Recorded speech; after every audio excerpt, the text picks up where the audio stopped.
Money laundering প্রতিরোধ কার্যক্রম এবং সমসাময়িক ব্যাংকিং বিষয়ে চট্টগ্রামের সাংবাদিকদের সাথে কথা বলছেন বাংলাদেশ ব্যাংকের governor doctor Ahsan H Mansur. আমরা সরাসরি যাচ্ছি সেখানে। বান্ডেল থাকলে প্রতি সেনমানিতে টাকা বাঁচবে।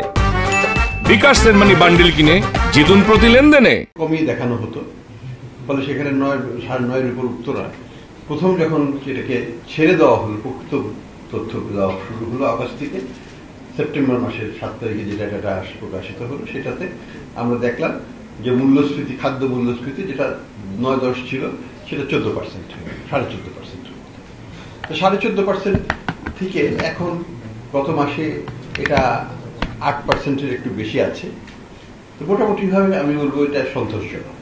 আমরা 5-6, 5.5-6 মতো কমিয়ে ফেলেছি খাদ্য মূল্যস্ফীতি।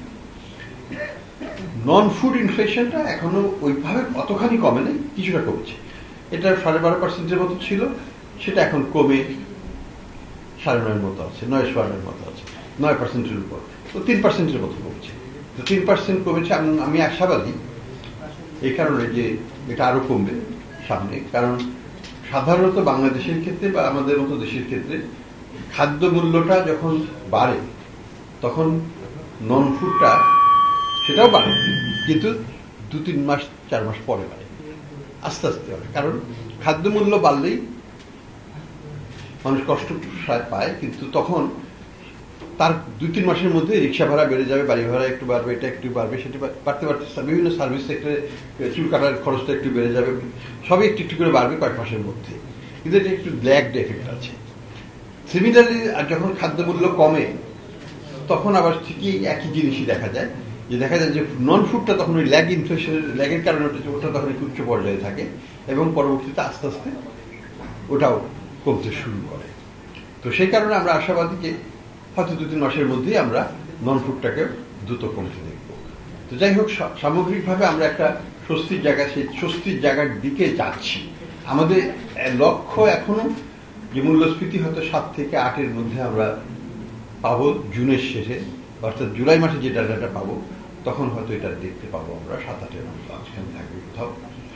আর ইনশাল্লাহ আগামী বছর এটাকে 5 বা তার নিচে নামিয়ে আনার চেষ্টা করা হবে। সেটা করতে পারলে আমরা ইনফ্লেশনটাকে অনেকখানি কমিয়ে আনতে পারবো। মূল্যস্ফীতির সাথে কমিয়ে আনার সাথে সাথে আমরা ইন্টারেস্ট রেটটাকে কমিয়ে আনতে পারবো। ইন্টারেস্ট রেট, পলিসি রেট এখন 10%-ই আমরা রেখেছি। এতদিন পর্যন্ত পলিসি রেট নেগেটিভ ছিল রিয়েল টার্মসে, প্রকৃত মূল্যে।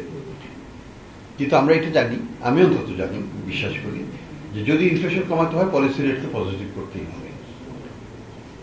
এটা পৃথিবীর সব দেশেই যেখানে ইনফ্লেশন কম সেখানে পলিসি রেটটা পজিটিভ, রিয়েল টার্মসে পজিটিভ, অর্থাৎ মূল্যস্ফীতির চাইতে বেশি হয়। আমাদের এখানে সেটা ছিল না। আমাদের ইনফ্লেশন ছিল 14, পলিসি রেট ছিল 8, বিশাল একটা গ্যাপ ছিল।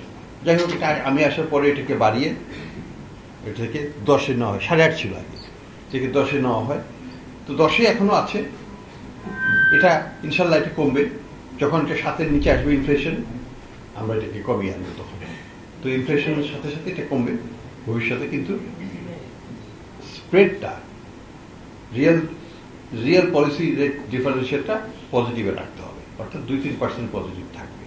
সেই হিসাবে হয়তো আমরা আস্তে আস্তে নামাবো। এখনো সেই পর্যায়ে আমরা যাইনি। এখন বিয়ারলি পজিটিভ, এখানে 9, 9.5, 9.5, আর ওখানে হচ্ছে 10। তো 1%-এরও কম পজিটিভ আছে। এটাকে 3%-এর উপরে গেলে আমরা এটাকে নামানো শুরু করে দেবো। তো এই অবস্থাতে আছি আমরা। তো আই এম অপটিমিস্টিক যে আমরা we in the right direction এবং এটা ভালোভাবে কাজ করছে পলিসিটা যেভাবে আমরা